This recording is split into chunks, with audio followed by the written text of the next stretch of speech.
Yeah.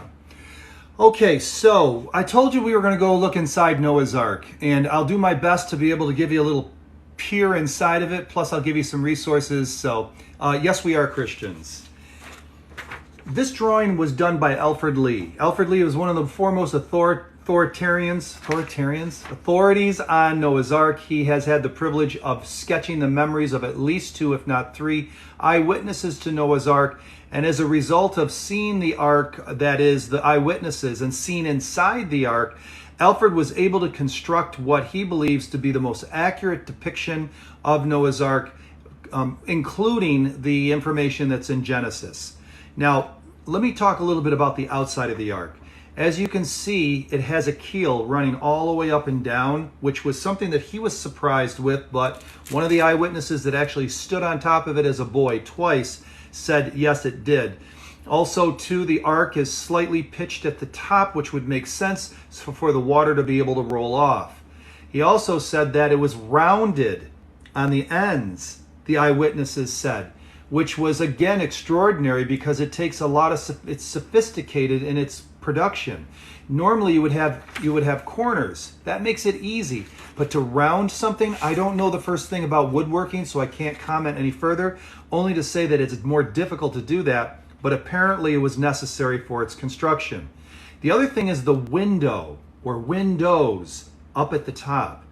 This is very, very important because as you can see, okay, there's the pitch right there, okay?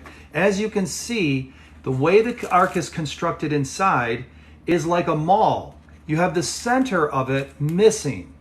Notice that right here.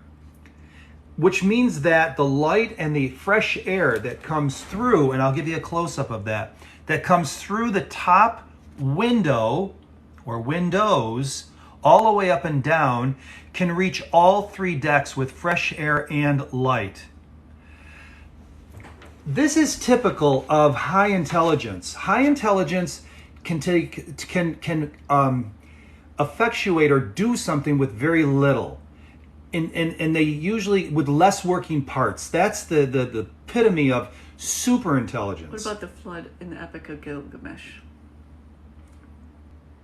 Yeah, the Gilgamesh epic Ark is a cube with 6 levels, and everything would die on it within about 4 seconds as soon as the first wave hits it. It was constructed in 6 days as opposed to 120 years for the Ark, and the flood lasted 6 days. The shape wouldn't have made it stable the way this Not would at all. have. This right here was more of a barge, something that carries cargo. And they use the same design, relatively speaking, when hauling oil. And you know you need something that can not only carry a lot of cargo, but has got to be very, very stable. And sure enough, that 6-to-1 ratio, somewhere in that neighborhood, 7-to-1 ratio, this is a 6-to-1 ratio of width to length, is what they use today. So I was just going to show this at the same time you were doing your paper. So long and stable, stable, the shape of it. Now, here's what we're going to be giving away at the end. This is a newsletter from 2003. Thank you. We love you guys too. American Soldier and Noah's Ark, summer of 1943. Let me tell you the story. Can you address quickly what do you think of the anchors supposedly found by Ron Wyatt? The anchor stones are huge rocks with holes in them. Now that they now they have little insignias and crosses and stuff that have been carved into them. There's 2 theories. Number one, that these were truly anchor stones for the Ark is one theory. The other is that when they stood up, the hole that you could look through was actually pointing towards something, whether it be a star, summer solstice, or some important thing in the distance. So there's a couple of different theories on that. Before we go to Ed Davis, I want to talk about George Hagopian. Alfred Lee met and interviewed George Hagopian in 1970 through 1972. During those 18 months, he met this Armenian man who was in his early 70s that claimed that he stood on top of Noah's Ark when he was 8 and 10 years old. His uncle took him there, and this was in 1906 and 1908. This is what he said it looked like. When he sat down with him and drew his memories, this is what he said the ark looked like. All right. Now there's a stairway on the end right here. And you might be thinking, that's crazy talk, man. Why would there be a stairway?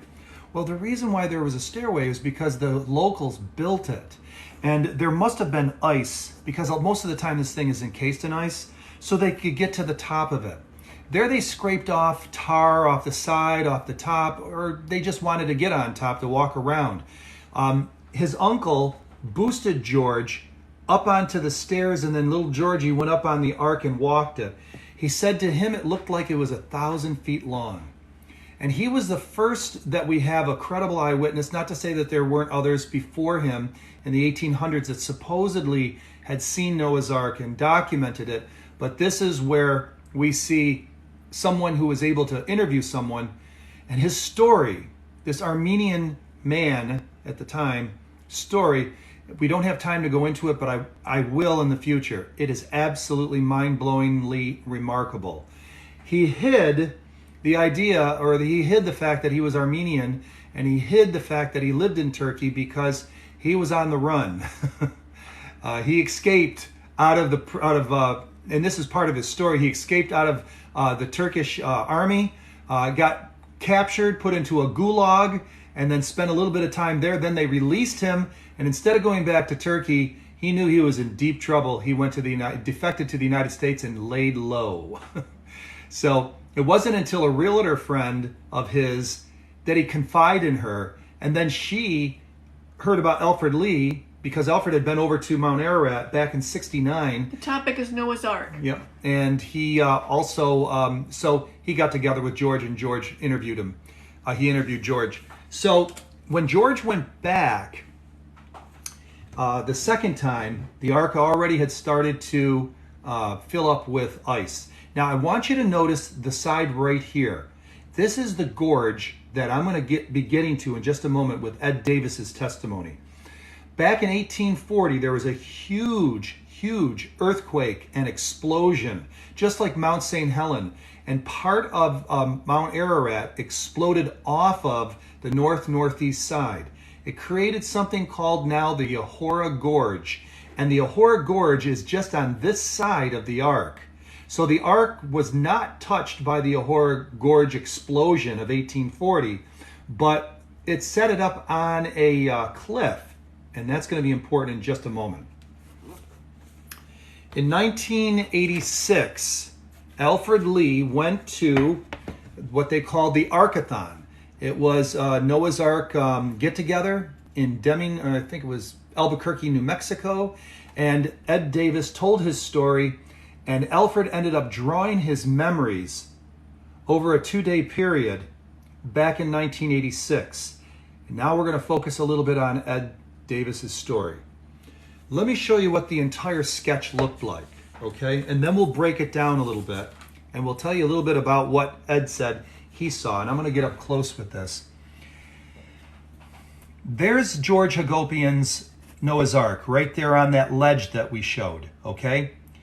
It fell off the ledge sometime before 1916. So between 1908 and 1916, it slid off of there about 100 feet. When Ed Davis got there in 1943, he saw it in 2 pieces. As you can see, there's one right here. The first piece he noticed was the one right here. And then he looked over about a half a mile, and he noticed the second piece right here. This right here is the gorge. That's water going down over the gorge. So we're up looking down like Ed Davis. This is Ed Davis's perspective. He's standing up. He's about 800 yards away from the ark, and he's looking at the Ahora Gorge up, looking down, and all the melted glacier is going down a waterfall. And if you were to go out here on a helicopter and turn around, or a drone, you would see a cascading waterfall going down the northeast side of Mount Ararat. That's what he saw. Now, because it was broken in 2, he could see inside the ark.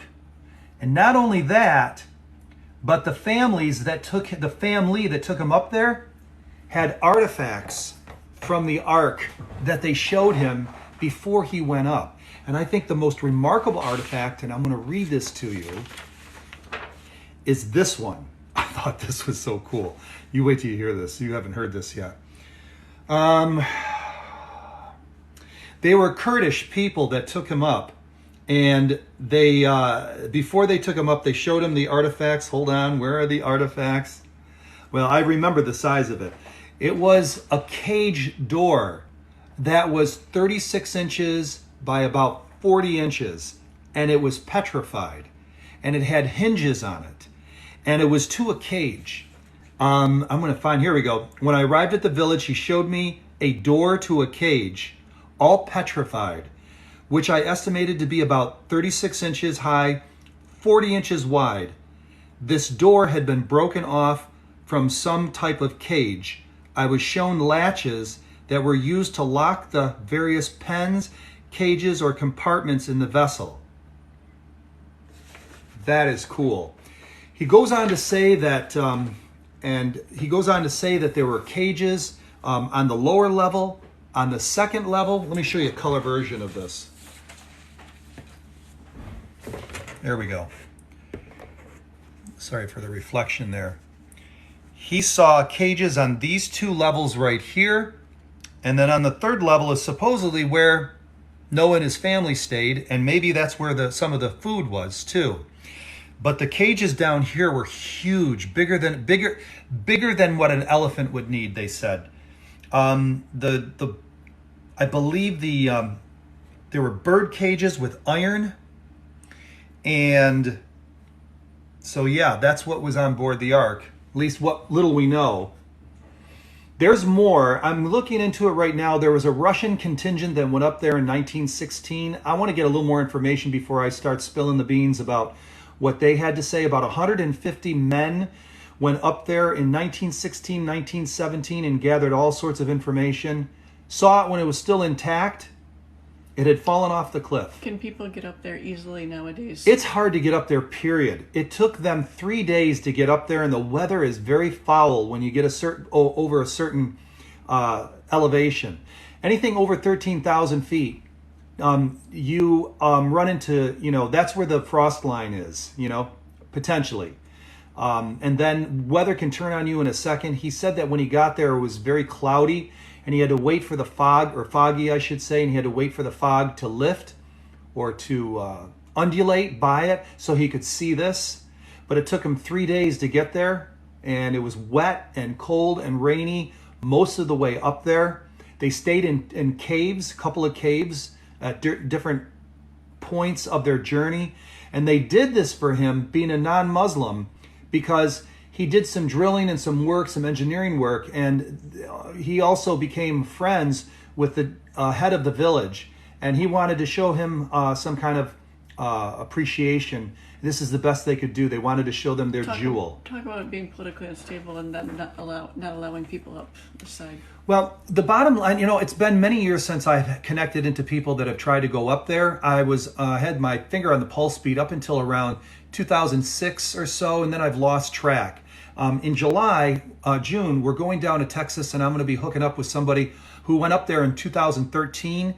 His name is Aaron Judkins. There's a documentary that they did, and I'm going to talk to him and find out what's going on with the Ark exploration. But in general, do they allow people up that side? No, they don't. They have let people go up the south side and I guess you can almost drive up it. That's easy. But to go around to the northeast side is very difficult to traverse, and it looks over into Soviet Armenia and Iran. So it's very politically sensitive. Plus the Muslims don't want the Kurds up there. They want no Armenians around, and they would prefer just to keep whatever they have up there to themselves. It's militarily, it's a sensitive area, religiously a sensitive area, and politically. And that makes it difficult. You're saying you know where the Ark is, or just the rough area? On our channel, we have a video that gives the coordinates for where the best evidence is as far as where it's located. It is located, you have to go up and look in, because believe it or not, there are lakes and valleys in mountains. And this is in a valley. So you can't see it from the ground. You got to go up and look down. What's the name of the documentary that you were mentioning? Somebody wants to know. The Aaron Judkins ones, I don't know, but I'll tell you what. His name is spelled Aaron, Aaron, and Judkins is Judkins. Judkins. Get on Amazon or YouTube and look it up and you'll be able to find it. Just look up Aaron Judkins, Noah's Ark. They did something in 2013 and 14, I believe. Okay? I'll have more on this at the end of June, beginning of July. I'll be interviewing Aaron when I see him this summer. There's more, but here's what I want to do. I want to make this. This is from 2003. I've kept it since 2003. And it's a 3-page article on Ed Davis. Do you guys want this? Because I just made copies of it and I'm going to scan it tomorrow. I can't get it out to you today, but I can scan it and get it out to you tomorrow. Everyone that signs up for our newsletter is going to get one. So how do you get our newsletter? Ta-da! Go to museumalerts.com, and if you sign up for our newsletter, it won't be till tomorrow, okay? But I will send this to you. It's free. So let me just show you what it is so you know what you're getting. Summer of 43, The American Soldier and the Ark of Noah. That's Ed Davis right there. He's no longer with us. There's Ed Davis. Whole article on it. In his own words, this is Ed Davis's own words. He didn't want it published until after he passed away, which was in, I think, in the early 90s. I'm sorry, late 90s, 1998. So if you would like this, that's how you get it. Okay, and we're going to be putting out our newsletter Monday at 10 a.m. But you're going to get this. You're going to get this newsletter on Sunday. I'll send it out to you sometime Sunday mid-afternoon. So. Would you please make a video with all your fossils? I did. Well, I did one on fossil teeth last night. Nobody watched it. It's the last video I've done, so check it out. And I'll be happy to do more. We've done a couple showing, multiple fossils, and I appreciate you asking. Also, too, if you would, go on over to YouTube and subscribe. We're building a YouTube presence there. And I want you guys to be a part of it, but at the same time, if you would do me this favor, if you want to support us, just go there and sign